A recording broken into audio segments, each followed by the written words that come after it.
Hi, this is legal studies. Welcome to my channel. और आज हम पढ़ने वाले हैं article 58 and 59 of constitution of India, जो कि प्रेसिडेंट की क्वालिफिकेशन के साथ डील करते हैं। तो चलिए स्टार्ट करते हैं।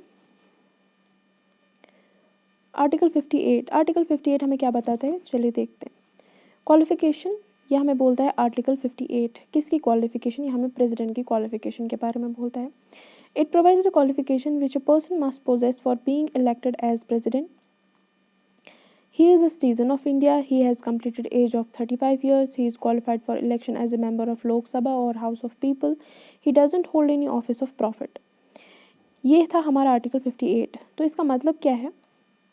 कहता है कि आर्टिकल 58 हमें बताता है कि एक पर्सन को कौन सी क्वालिफिकेशंस पोजेस करनी है एक प्रेसिडेंट बनने के लिए। ठीक है, एक पर्सन को अगर प्रेसिडेंट बनना है तो उसके पास कौन सी क्वालिफिकेशन होनी चाहिए जिससे वो एक प्रेसिडेंट बन सकता है। सबसे पहले वो इंडिया का सिटीज़न होना चाहिए। ठीक है, उसकी एज 35 ईयर्स की होनी चाहिए।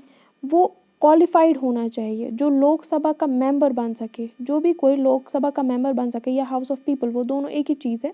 लोकसभा या हाउस ऑफ पीपल हम एक ही को कहते हैं। तो जो लोकसभा का मेंबर बन सके वो भी प्रेसिडेंट बन सकता है, लेकिन उसके पास कोई ऑफिस ऑफ प्रॉफिट नहीं होना चाहिए। ठीक है, अब क्वेश्चन ये अराइज होता है कि ऑफिस ऑफ प्रॉफिट क्या है। ठीक, तो वहीं से दिया है एक्सप्लेनेशन आर्टिकल 58 का। ठीक है, एक्सप्लेनेशन में बताता है कि president shall not be deemed as holding any office of profit who is president और वाइस प्रेसिडेंट और गवर्नर ऑफ एनी स्टेट और मिनिस्टर ऑफ एनी स्टेट और यूनियन।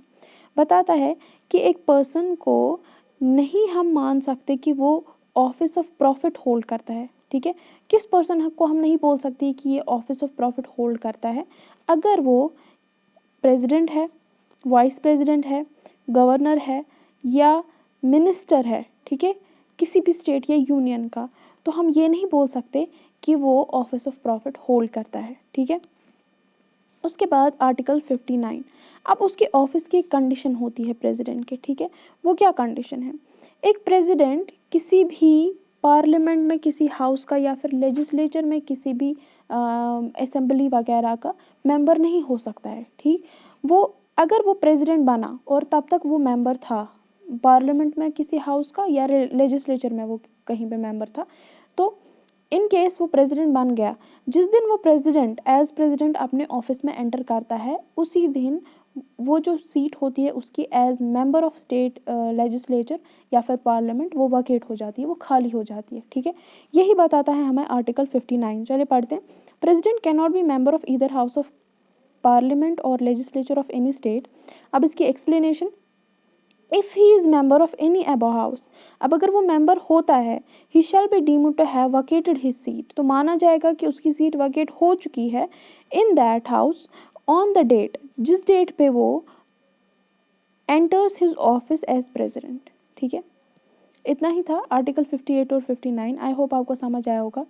और अगर आपको कुछ इजी लगा और कुछ इन्फॉर्मेशन मिली होगी तो प्लीज़ मेरे चैनल को लाइक कीजिएगा और सब्सक्राइब कीजिएगा, ताकि मैं आपके लिए फ़र्दर ऐसी वीडियोस बनाती रहूँ। Thank you so much.